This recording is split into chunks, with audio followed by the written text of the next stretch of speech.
So welcome back to the Nursing Cafe. Today is episode 2, guys. Yes, I dropped a little bonus episode to just kind of give you like a day in my life as a clinical nurse manager. So I am Retta, your host of the Nursing Cafe. And I just hope you have time. I don't know where you're listening to me at, what time it is, but grab you something to eat, drink. I don't know, what you like to drink. To get my day started, I love to drink water. Um, so I just created this space so we can have a place to speak on things that are going on in the healthcare world. Okay, so I could possibly provide some support to those in healthcare or some insight into education and some inspiration, no matter where you at in your journey in healthcare. Okay, so that's kind of why I created this space. I do spend a lot of time talking with people in healthcare, not just nurses. I am a nurse, but I speak with people on in all areas of healthcare, and I always try to provide support and mentor people when they come to me, and just be that voice. Sometimes is what you have to do. So today I do want to. I try to upload my nursing cafe menu in the um episodes that I launched, but it wasn't a way for me to add an attachment. So I just kind of wanted to share it today. It just a little something I created to just kind of show how the show will flow, okay?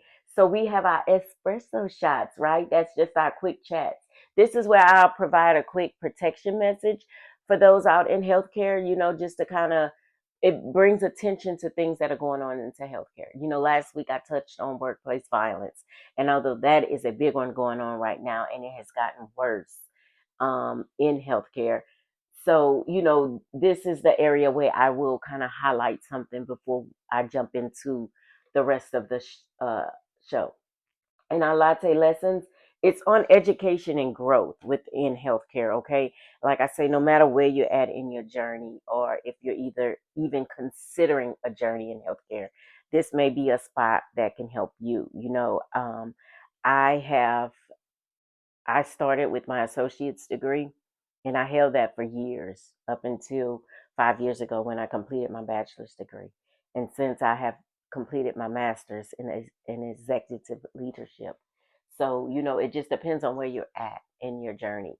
This may be a area that can help you. I know there's so many different nursing schools now out there. There's online support, there's nights support now for nursing schools, and there's just so much has changed since I went to school. And I think it's great because I was fixed into where I had to be available to go to school Monday through Friday. And so that was kind of a lot. I worked and I went to school up until like my third level, where I was then able to I was able to step back from working so I could focus on school and finish my degree. And then our daily brew, this is just stuff that's happening in healthcare, the hot topics. One of the things that we hearing a lot about right now is AI, artificial intelligence, and it is taking the healthcare world by storm. One of the things that I think is so beneficial now, and I'm kind of watching to see how it goes, is the being able to diagnose patients faster and get them the treatment they need faster so we can have better patient outcomes. So I think that is awesome. And I am following that for sure. For time management, I know AI is very, very important for time management.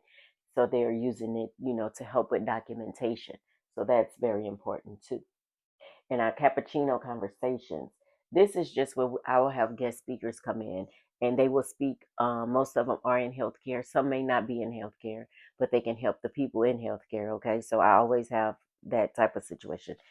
But so I don't have a guest speaker this week, but we will have a guest speaker next week, and he will speak on workplace violence. He is on the front lines. He worked at one of the large hospitals here in the DFW area. the first person some of the patients see when they first get to the hospital, the patients and the family. So that's where it begins. So he will give us a lot of insight next week into how he handled things. And Ice Reflections, this is just a place where we can reflect on our week. What did we learn? What did we take away from that week? What can we do better next week? Because remember, we're going to grow each day, okay? And we're going to become better. You know, some of my hardest lessons was errors I made. And when I made those errors, I made note of those errors and they did not happen to me again. And that's why you have to always, always, always own up if you do make a mistake, okay? Own up to that mistake, recover from it, and learn from it and grow from it and make it not happen again down the road. That's kind of how I take on to that. But this is my little nursing cafe menu. I'm so proud. Oh goodness. Okay. So let's go on. Let's get started with the show. So today our protection message is going to be on preventing medication errors. And if you didn't know, this is one of the largest um, preventable cause of patient injury. Can you believe that? Like, wow. Like, I don't know. For me, it's a wow because I administer medicines. We administer nurses administer medicines. So just think it's one of the most common. So that means to me that if we bring more insight to this, then maybe we can change that as nurses, as the healthcare workers, as providers, as pharmacists, because that's how I look at it. It starts with the provider. Those medicines go to the pharmacy and then the on the receiving end, if we're in a hospital, it's the nurses that are administering those medicines. But if it's patients that are out in the real world who are picking those patients, those medications, medications up from the pharmacy, then we have to especially make sure it's correct when they're picking those medications up from the pharmacy. Okay, so I can think back to when I was in nursing school, okay? And one of the first things we learned was the five rights of medication. Right. It sounds so trivial, right? But it's not. It's very, very important. And I think as we come into our wherever your setting, your healthcare setting, whether it's the hospital, nursing home, psych facility, clinic, wherever you're at, we have to think of that when we're administering medicines.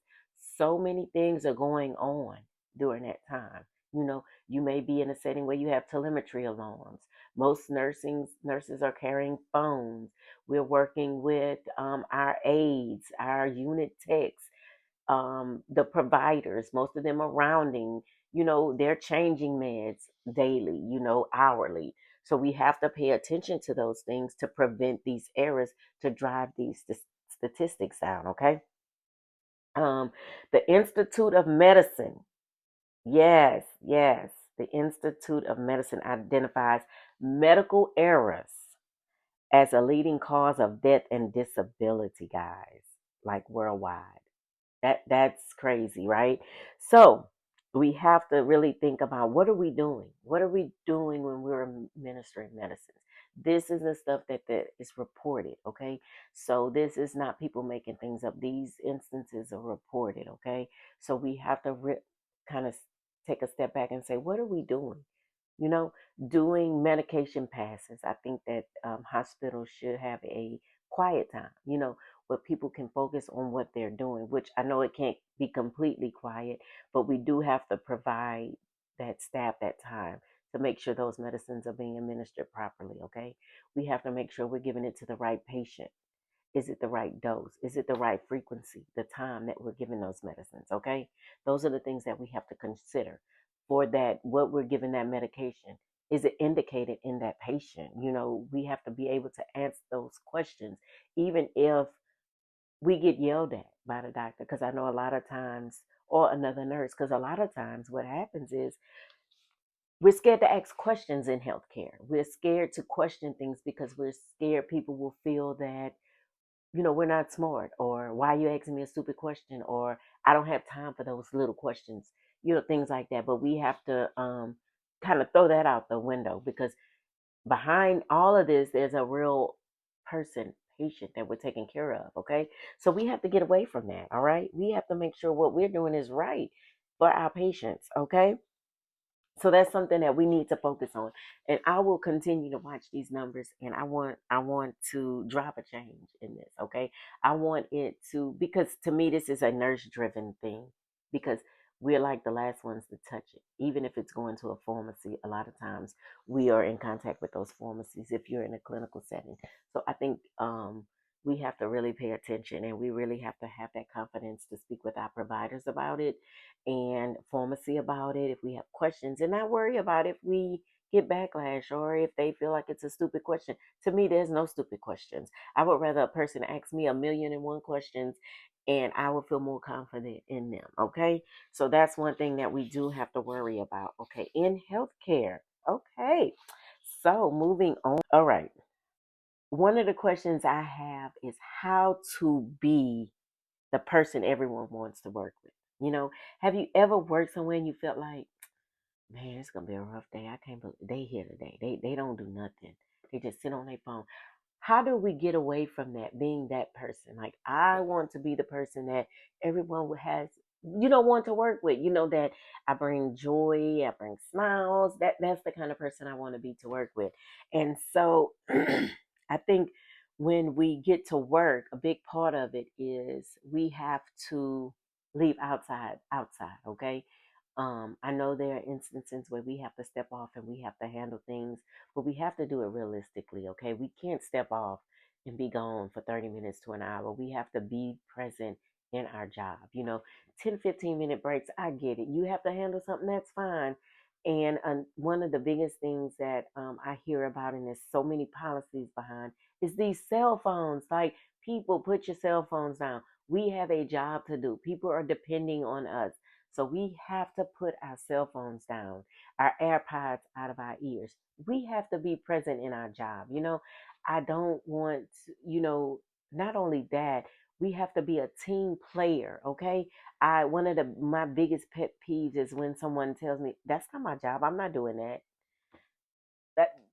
That that's not an excuse. There's so many things that I do on a daily basis that's not my job. But I do it because I want to be a team player. You know, I want to make sure that our team functions properly, our clinic functions properly. That's the type of person I am. So don't say that. If you don't know how to do it, that's different. Approach it differently. I'm not really sure on that task, but if you show me how to do it, I may be able to. But with that being said, we have to make sure that it's within that person's scope too. So, but we can still word it, a different way. That's not my job. I'm not doing that. No, I'm not able to do that in my job scope. But if there's something else I can do to assist you while you do that, then something like that. That'll help. Okay. So we don't want to be that person in our job. Okay. I think one of the most valuable things I did was work as a nurse's aide, because it gave me that. I seen both sides of it, in healthcare.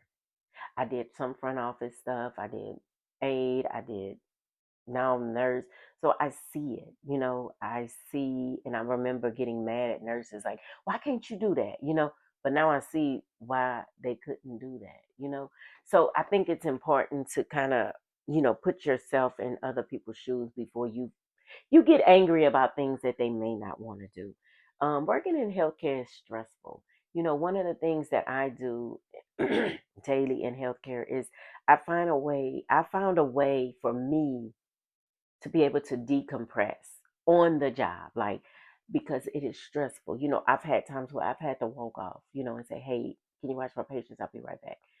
Things like that. Even to this day, I'm like that. I carry, one of the things that I am very into now is essential oils. And one of the ones that calms me is peppermint oil. Oh my goodness. I love it. When I get stressed, I put a little dab on my little wrist. I rub it together, and I just do some deep breathing, just to decompress in that moment. You have to find something to decompress you, okay? And I think it's important. Nursing and healthcare is stressful, but we have to find that balance, okay? So, each day it presents something new. You never know what you're walking into when you're going into work or healthcare, wherever you're at. You just never know. So, we have to be ready at all times. So, one of the things that I feel is important is finding is like a buddy system. Like a buddy system. Like you find that nurse, you find that couple of nurses that you can depend on. I know working in hospitals, we had 4 halls at this one hospital I worked at. And it would give me stress knowing that I wasn't on a hall with like the my team. Like I knew they had my back and I wasn't on that hall, and it would just give me anxiety for the day. But then, I would go to mom and be like, look, I'm on this end today. So if I need you, I'm gonna come find you, okay? So it was that kind of thing. You need to find that connection with someone that you can connect with at work. You can rely on each other, and don't be afraid to ask questions. Please ask questions. That's how you learn. And there's no dumb question. So don't let anyone ever tell you that. Okay? All right. So, next week we're gonna keep going with this. I hope to grow and I hope to bring a lot of insight to people in healthcare. One of the things that I want this to become is a community. I want you guys to leave me reviews, even if it's a bad review. I'm okay with that. I can take criticism. Like if it's a bad review, that'll give me something to say, okay, well, maybe I need to do this, or maybe I should tailor it this way. Or if you have insights on other things I should do, let me know. I am open to it. I promise. And also, questions and comments. If you have a difference of an opinion than me, I want that information because that's where that conversation begins. And I can learn something because I'm always open to learn new things. That's my goal in healthcare. Every day, I aim to learn something new. With this podcast, I have started to do a lot of more research in healthcare and in nursing, and I'm learning so much more in that. You know, I never knew that medication errors was way up there. I knew it was an issue, but I didn't know that it was that serious. Um, so bringing insight to those type of things so we can prevent it and drop those numbers down. Okay. So that's the kind of things I want. I am on Spotify, which is by video. And then I'm on Apple Podcasts and Amazon Music, and it's audio. And I did get my YouTube up. So there are my channel is The Nursing Cafe. So I am on YouTube now, guys. So go check it out. But I think that we have to support one another in this journey. It's like I guess I could say it's like a family. And with my team at work, that's what we are. We are family, and that's what we stand by. We have each other backs. We have disagreements. We don't always agree on things, and that's how family is. But we work through it. So that's kind of how I want this space to be too. I want that dialogue with each one of you. So please leave me comments, questions, reviews. If I suck, tell me I suck. That's okay. I'm fine with it. And I know I'm not going to be for everybody, and that's okay. But so this week, another short episode, but that's okay. We're gonna dive deeper. Okay, next week, be prepared. Okay, we have a special guest next week, and so get prepared for that. Okay, guys. So thank you for joining me. I hope you enjoyed it. If you have any questions, if you have any suggestions, if you think I should have hit on something else, I can always touch on it on the next episode. But meet me at the cafe next week. Okay, thank you, guys.